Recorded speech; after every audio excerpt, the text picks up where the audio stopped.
Hello, അപ്പോൾ ഇന്ന് ഞാൻ ഈ റെഡിയായിട്ട് നിൽക്കുന്നത് എങ്ങോട്ടേക്കാണെന്ന് വെച്ച് കഴിഞ്ഞാൽ നമ്മളിന്ന് പൊങ്കാല ഇടാൻ വേണ്ടിയിട്ട് പോവുകയാണ്. നമ്മുടെ കാളികുളങ്ങര ക്ഷേത്രത്തിലാണ് കേട്ടോ ഇന്ന് പൊങ്കാല. നാളെ ഉത്സവം അവസാനിക്കുകയാണ്. അപ്പോൾ ഇന്നാണ് നമ്മൾ പൊങ്കാല ഇടാൻ പോകുന്നത്.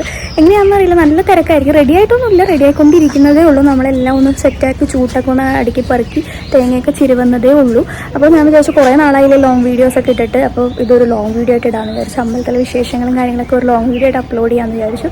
പുറകിൽ അനിയൻ്റെ സാഹസ ഓരോ ഡ്രസ്സിൻ്റെ പ്രകടനങ്ങളാണ്. അപ്പം നമുക്ക് എന്തായാലും വീഡിയോ ബാക്കി കാണാം.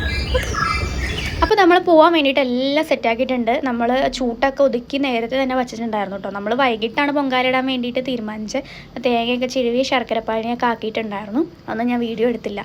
നമ്മൾ അമ്പലത്തിൻ്റെ പകുതി ആയപ്പോഴേക്കും അവിടെ അലങ്കാരവും കാര്യങ്ങളൊക്കെ ഉണ്ടായിരുന്നു കേട്ടോ. എല്ലാം നല്ല അടിപൊളിയായിരുന്നു കാണാൻ വേണ്ടിയിട്ട്. അപ്പോൾ നമ്മൾ വണ്ടിയിൽ നിന്ന് തന്നെ നോക്കിയപ്പോൾ നല്ല തിരക്കായിരുന്നു. ഈ കാണുന്ന തിരക്ക് മാത്രമല്ല, അമ്പലത്തിൻ്റെ 4 സൈഡ് ഇതേപോലെ നല്ല ജനങ്ങളായിരുന്നു.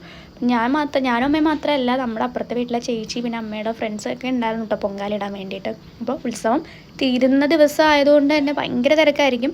ഇവിടെന്ന് വെച്ച് കഴിഞ്ഞാൽ ആൾക്കാർ വന്ന് നിന്ന് രാത്രിയൊക്കെ സ്റ്റേ ചെയ്തിട്ടാണ് പൊങ്കാലിടുന്നത്. പൊങ്കാല മാത്രമല്ല, നമ്മുടെ ആറ്റുകാലിലൊക്കെ മിക്കയിടത്തും പൊങ്കാല കാണുന്ന പോലെ നമ്മൾ ഈ ഉണ്ട അങ്ങനത്തെ ഉള്ള സംഭവങ്ങൾ, പിന്നെ ഈ ഒരു ദണ്ടെന്നാണോ തണ്ടെന്നാണോ കറക്റ്റ് പറയാൻ എനിക്കറിയില്ല കേട്ടോ.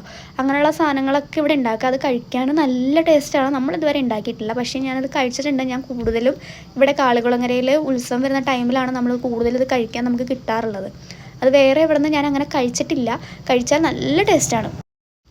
നമ്മൾ വന്നപ്പോൾ ഉള്ള ആൾക്കാരല്ല, അതിൽ കൂടുതൽ ആൾക്കാരായിട്ടുണ്ടായിരുന്നു കേട്ടോ ഇപ്പോൾ തന്നെ. അപ്പോൾ ഞാൻ എന്ന് പറഞ്ഞു കഴിഞ്ഞാൽ ചട്ടി നമ്മുടെ മൺകലം മേടിച്ചിട്ടുണ്ടായിരുന്നില്ല. ഞാൻ ഇവിടെ വന്നതിന് ശേഷമാണ് ഞാൻ വാങ്ങിയിട്ടുണ്ടായിരുന്നത്.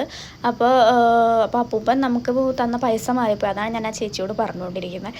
അങ്ങനെ മാറി. അപ്പോൾ ഞങ്ങൾ അടുപ്പ് ഒക്കെ കിട്ടിയിട്ടുണ്ടായിരുന്നു കേട്ടോ. പിന്നെ നമുക്ക് അകത്ത് കയറാൻ കുറച്ച് താമസമുണ്ട്. നല്ല ക്യൂവും കാര്യങ്ങളൊക്കെ ഉണ്ടായിരുന്നു. പിന്നെ ചേച്ചി ഉണ്ട ഒക്കെ വെക്കുന്നുണ്ട്. അപ്പോൾ നമ്മളതൊന്നും വെച്ചിട്ടുണ്ടായിരുന്നില്ല. നമ്മൾ പായസം മാത്രം വെച്ചിട്ടേ ഉണ്ടായിരുന്നുള്ളൂ. ഈ ഒരു ദണ്ട് ഉണ്ടാക്കുന്നൊരു ഇത് ഞാൻ കാണിച്ചു തരാം. നല്ല ടൈം എടുക്കുന്നൊരു പ്രോസസ്സാണ് കേട്ടോ സത്യം പറഞ്ഞു കഴിഞ്ഞാൽ. അപ്പോൾ അതൊക്കെ ഉണ്ടാക്കുന്നതുകൊണ്ടായിരിക്കും ആൾക്കാർ ചിലപ്പോൾ സ്റ്റേ ചെയ്ത് അതൊക്കെ നിന്നുണ്ടാക്കുന്നത്. അപ്പോൾ നമ്മൾ അടുപ്പ് കത്തിച്ചിട്ടുണ്ടായിരുന്നു. അപ്പോൾ നല്ല ജനത്തിരക്കായിരുന്നു. പിന്നെ നമ്മളുള്ള സമയത്ത് തന്നെ അവിടെ പരിപാടികൾ നടക്കുന്നുണ്ട്, ദീപാരാധന നടക്കുന്നുണ്ട്. അങ്ങനെ എല്ലാം നടക്കുന്നതുകൊണ്ട് നമുക്കൊന്നും ഒരു ഇതായിട്ട് തോന്നിയിട്ടുണ്ടായി. നമുക്ക് ഭയങ്കര എൻജോയ് ചെയ്ത് ചെയ്യാൻ പറ്റി കേട്ടോ പൊങ്കാലിടുന്നതൊക്കെ. കാരണം ഞാൻ ഇപ്പോഴാണ് എൻ്റെ ലൈഫിൽ ഇങ്ങനെയൊക്കെ പൊങ്കാലകൾ ഒറ്റയ്ക്കൊക്കെ ഇടാൻ തുടങ്ങിയിട്ടുണ്ടായിരുന്നത്. അതുകൊണ്ട് തന്നെ എനിക്കിത് ഇങ്ങനെയുള്ള കാര്യങ്ങൾ എനിക്ക് ഭയങ്കര ഇഷ്ടവുമാണ് ഇങ്ങനെയൊക്കെ ചെയ്യാൻ വേണ്ടിയിട്ട്. അപ്പോൾ ദീപാരാധനയും കാര്യങ്ങളൊക്കെ ഉണ്ടായിരുന്നു. പിന്നെ അത് ഞാൻ ഈ ഉണ്ടാക്കുന്നൊരു വീഡിയോ കണ്ടിട്ടുള്ളവരുണ്ടാവും കുറേ പേരെങ്കിലും, എനിക്കറിയില്ല. ഇങ്ങനെ കുറേ എടുത്തിട്ടാണ് കേട്ടോ എടുക്കുന്നത്. അപ്പം അതെല്ലാം കണ്ട് നമ്മൾ പൊങ്കാലെല്ലാം ഇട്ട് നല്ല അടിപൊളിയായിട്ട് ഫുഡും കഴിച്ച്, ഫുഡെന്ന് വെച്ചാൽ ബജ്ജി വെള്ളമൊക്കെ കഴിച്ച് നമ്മൾ അവിടെ നിന്ന് പോന്നു. ഇതൊരു ചെറിയ വീഡിയോ ആണ്. അപ്പോൾ അടുത്ത വീഡിയോയിൽ കണ്ടിട്ട് ബസ് ചെയ്യൂ.